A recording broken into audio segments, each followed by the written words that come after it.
You're most welcome to this talk. Now, it turns out that the Institutes of Medicine in the United States, now the Academy of Medicine, has made a really quite inexplicable, simple schoolboy, schoolgirl error on the amount of vitamin D that's required. Let me give you the bottom line quickly of this video, and then you can decide if you want to watch.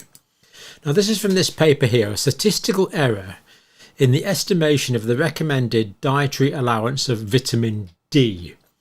And this paper actually came out in 2014. So they haven't quite got round to correcting this in the time since, which is really quite incredible, 11 years. So what this means is in the United States, if information we're going to look at is correct, and we'll be looking at it in some detail in a minute, it means in the United States, the recommended amount of vitamin D is 15 times too low, 15 times lower than it should be, at least 15 times lower than it should be. In the United Kingdom, it's 22 times lower than it should be. And this mistake seems to have been perpetuated for the last 11 years at least. Really hard to explain how such a simplistic error could be made. And okay, people make mistakes, but then correct it the day after.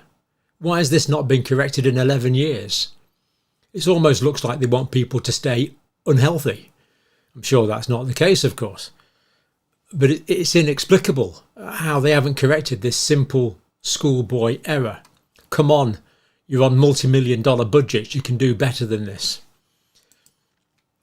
United Kingdom, 22 times too low, and it looks like the United Kingdom just followed the American guideline, but we'll see that in a minute. Now, the Institutes of Medicine calculation, what they worked out was that 600 units of vitamin D, which is a very small dose, that's 15 micrograms, will give 97.5% of the people of the population will achieve a target dose of 63 nanomoles per litre. But even that dose is actually only 25.2 nanograms per mil. Different ways of measuring it. The conversion is 2.5. So anyway, what they worked out was you give 600 units a day, and nearly everyone, 97.5% of people, will achieve 63 nanomoles a litre. What is the actual correct calculation? 600 units a day, 97.5% of the population will actually achieve 26.8. So not the 63 that they hoped for, but rather 26.8, which is 10.7 nanograms per mole, which is well in the deficient range. So they thought they were getting that. They're actually getting that because of this simplistic error. Quite incredible. Now, if this error is corrected, which it hasn't been, but if it were to be corrected, it would mean this. Requirements based on the correct calculation, not 600, as in the US, not 400 units as in the US, as in the UK rather. Why? So the American authorities went for 600. It looks like the Brits just said, well, we'll have about the same. Don't want to be exactly the same though. Don't want it to look like we're copying. So we'll just alter it by a couple of hundred. I don't know what happened, but very unimpressive performance from both governments, to be quite honest. Anyway, it turns out that the amount you would actually need to give 97.5% of the population 63 nanomoles per litre is not 600, not 400, but 8,895 international units of vitamin D may be needed to accomplish the 97.5% of individuals to achieve serum 25OH vitamin D, that's the levels of vitamin D in the blood, of more than 50 nanomoles per litre. That's what this video is about. Preposterously simple mistake, but with massive implications. Now, this is the graph here. This is what they thought they were getting. They thought they would give 600, and most people would be above 50, and the average here would be about 63. That's what they thought they were getting. Apart from their simple schoolboy error. So that's what they thought they were getting. What they actually were getting was this. Way, way, way lower levels, with these being the individual data points. Nowhere near what they thought they were getting. Let's look back to what they thought they were getting again. That's what they thought they were getting. Up here in the 63s, what they were actually getting was down here in the 23s, 24s, with the 600 units. Couldn't make this up really. Anyway, a little more detail. So the reason this happened, it's called the average versus individual mistake. Now, I don't know much about statistics, but even I know about this. The average versus the individual mistake. What they did was they took the average of groups, not the average of individuals. I mean, yeah, you know, for one of my junior students to make this kind of mistake, you know, I would expect that. For a multi-million-dollar institute to make this mistake, you really wouldn't expect this. These people have got, or can employ, the best statisticians in the country if they want to. And yet this simple mistake has been allowed to be perpetuated all these years. Quite hard to fathom, really. Now, to show how important this is, in Canada, they estimated that from the diet, people only get 232 units of vitamin D from the diet. Bear in mind, it looks like the average number we need is 8,895. So clearly from the diet, we're not going to get it. And but in Canada, in the United Kingdom, and indeed a lot of the United States, in winter, you're not going to get anything, hardly, virtually nothing. So it looks like a lot of people in Canada and the United Kingdom all throughout winter are probably getting about 323 international units of vitamin D, when according to this study, they could do with 8,895 units of vitamin D. As we say, a huge difference even from the recommended amounts. From the recommended supplements, which of course most people don't take, nothing like enough. So that's the graph of what the study claimed up here in the 60 odd range, round about here, with 600 units. What we were actually getting was not up here as they thought they were getting. What we were actually getting was down here in the very low levels. This is what we were actually getting. Very low levels, averaging out at about 23 instead of averaging out at about 63. What a difference.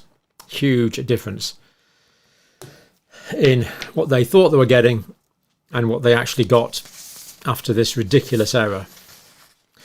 So Institutes of Medicine, recommended daily amount, 600 units per day, aged 1 to age 70. Now it's called the National Academy of Medicine. UK is even worse, recommending only 400, which is 10 micrograms per day. Utterly preposterous, simplistic mistakes. And vitamin D, of course, is useful for everything. I mean, I've just started putting a few things together. Vitamin D reduces deaths in prostate cancer.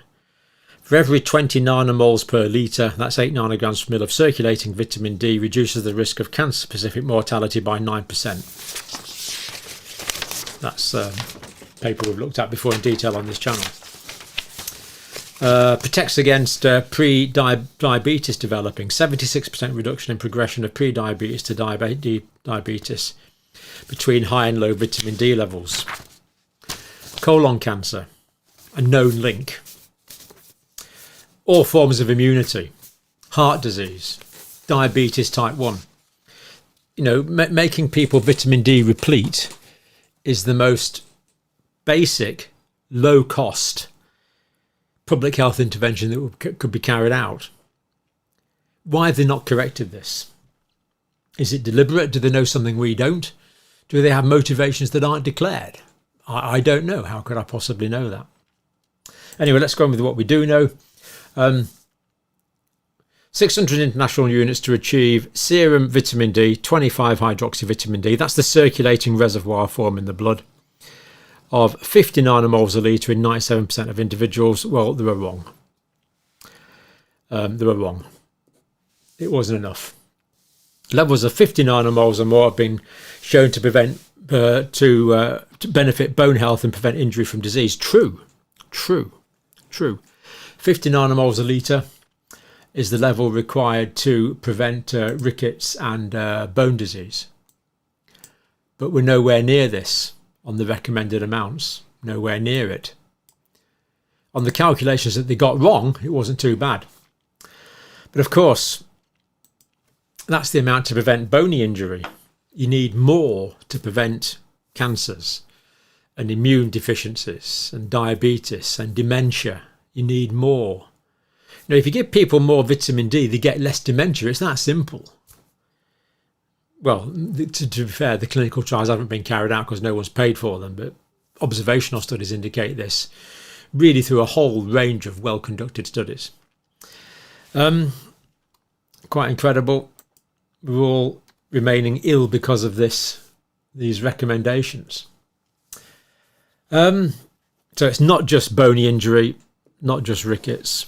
Institute of Medicine based their RDA for vitamin D on an aggregation of 10 supplement studies, so this is why they got it wrong. Carried out during the winter months at locations above the 50th parallel. Now, just to give you some indication, all of Canada probably is above the 50th parallel. And in the UK, all of the UK is above the 50th parallel as well, because that's the 51st there. So, basically in winter, Canada and the United States, we don't make any. We get 250, whatever it is, from 250 units from diet, unless you're eating huge amounts of cod liver oil, and most of us don't. Yep. Right.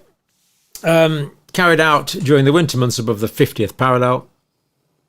But even in Australia, vitamin D deficiency is common because people keep out the sun so much.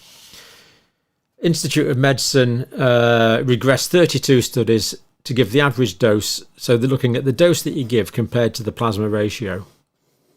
But they got it wrong. It makes sense. How much should you take to get the right amount in the blood? But they got it wrong. On the basis of this, Institute of Medicine estimated that 600 units of vitamin D would achieve an average of 63, but they were wrong. They were wrong. The correct requirements are nearly 9,000 a day. This dose is well in excess of the current RDA of 600 units per day and tolerable upper limit of 4,000 units a day that's suggested. So it looks like their tolerable limits are also wrong. Certainly need to be reviewed, so we'll give that a big question mark, shall we? Both countries here really need to get their act together. This is an appalling situation. The authors of the paper say the public health and clinical implications of the miscalculated RDA's vitamin D are serious, very much so. With the current recommendation of 600 IUs a day, bone health objectives and disease and injury prevention will not be met, let alone the diabetes, let alone the dementia, let alone the cancers, which certainly won't be met. We recommend that the RDA for vitamin D be reconsidered to allow for appropriate public health and clinical decision making. I would say that is absolutely true. Let me just show you where all this came from. So this is let's start here. This is the study, a statistical error in the estimation of the recommended dietary allowance of vitamin D. That's the National Academy website, Health for Everyone, Everywhere. It might be helped by getting your vitamin D levels sorted out.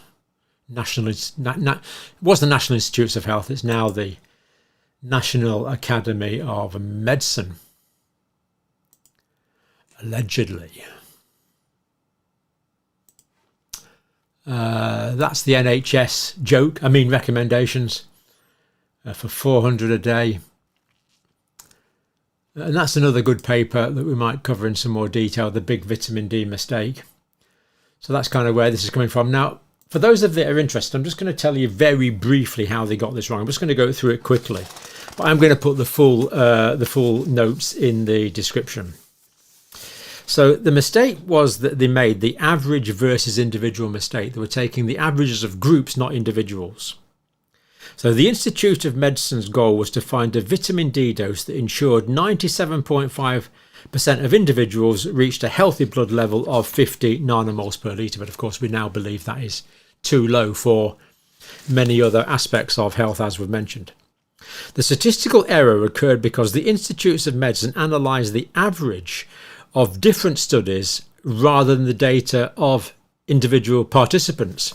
So what they did was they took the average from studies. What they should have done is go into those studies, extracted the data from all the individuals, put them on a new spreadsheet and recrunched it. That's called a meta-analysis.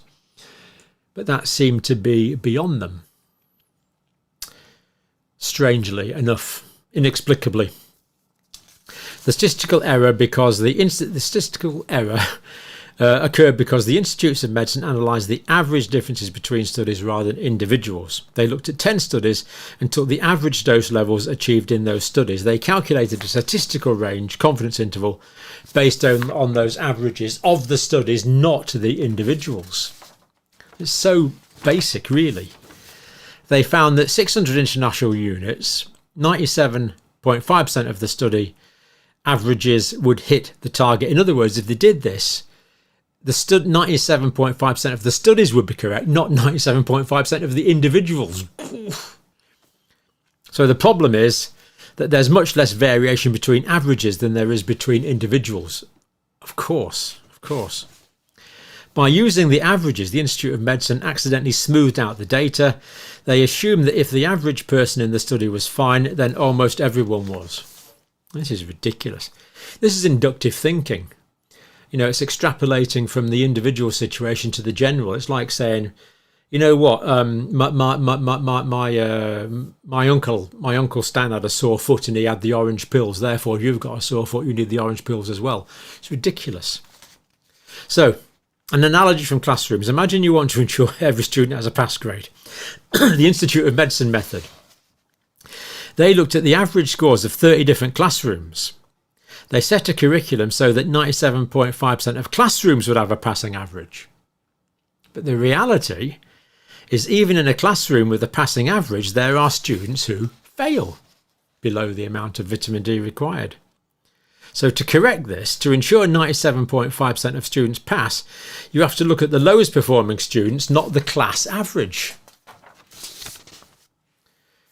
So when the authors of this paper recalculated the number using the variation of individuals, who of course are much more variable than studies, they found that the current RDA of 600 IUs does not cover 97.5% of the population. Instead, it only ensured that 97.5% of people reached blood levels of 26.8 nanomoles per litre, far below the target range.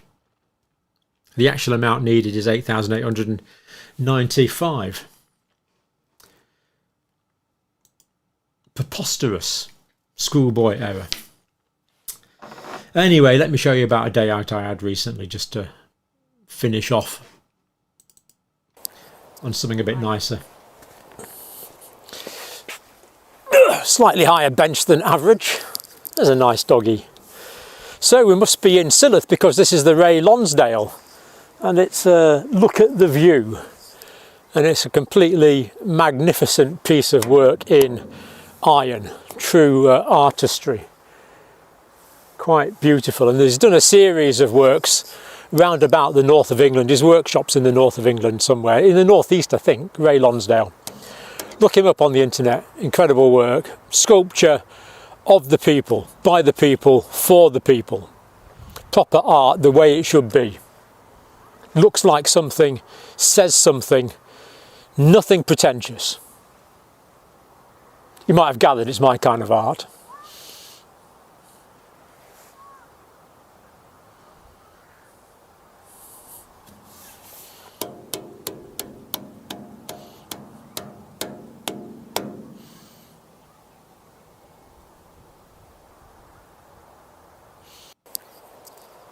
When you get a sunny day in Cumbria in winter, it's actually quite nice.